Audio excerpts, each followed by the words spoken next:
Let's see this question. Angle between the pair of lines, दो lines दी हुई हैं, उनके बीच में हमें एंगल फाइंड करना है।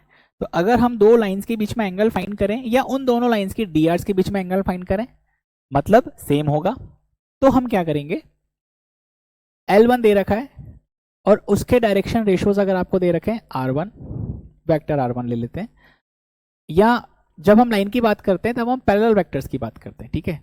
तो L1 है, उसका पैरेलल वेक्टर दे रखा है R1, L2 दे रखा है, उसका पैरेलल वेक्टर R2। तो अगर आपको angle between L1 and L2 find करना है तो हम उसको लिखते हैं cos theta, which is R1 dot R2 divided by mod of R1 mod of R2, ठीक है। तो क्या आप यहां पे मुझे R1 बता सकते हो?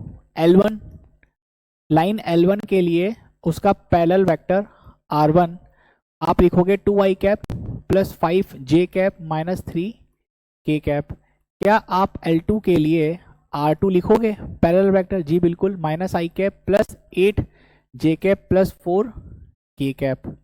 अगर आपने इन दोनों के बीच में एंगल फाइंड करना है तो आप लिखेंगे cos theta R1 dot R2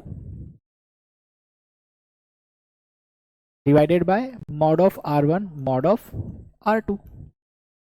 चलो, cos theta is equal to, इन दोनों का डॉट प्रोडक्ट -2, 2 इंटू -1 -2, 8 5 जा 40, -3 into 12 -3 into 4 -12 divided by mod of R1 4 plus 25 plus 9 multiply with 1 plus 64 plus 16।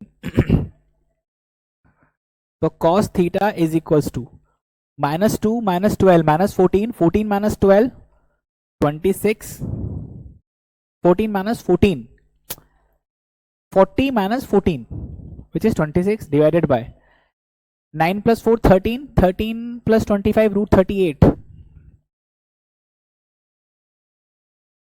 and root 81। तो रूट 81 तो 9 फेंक देगा बाहर, तो cos theta is equals to 26 by 9 root 81। क्या ऐसा आंसर है? अच्छा, ये cos थीटा निकल के आया। अगर मुझे एंगल चाहिए तो आप क्या कर सकते हैं, थीटा को रखेंगे इधर, cos इनवर्स को वहां ले जाएंगे, 26 बाय 9 रूट